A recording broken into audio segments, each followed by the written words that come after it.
šport nam na nek način daje eno množično vedenje in znanje o tem in pa seveda prepričanje,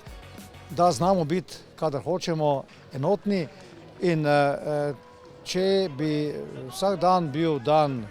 športa, potem bi se tudi vse ostale razmere bistveno hitreje, predvsem pa bolj dogovorno urejale.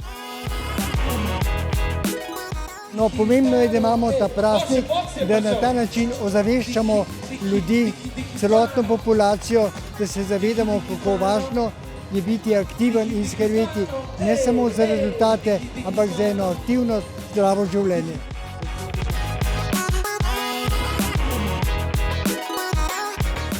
Zelo sem vesel, ker je toliko ljudi se odzvalo in na nenazadnje s tem tudi pokazalo, da je Slovenija res športna dežela, da smo aktivni, da je odnos pravi in verjamem, da bo vsako leto samo še bolje. Danes smo tukaj, ker je bil športni dan in smo se ga udeležili s šolo in tukaj smo pa sprobali različne športe.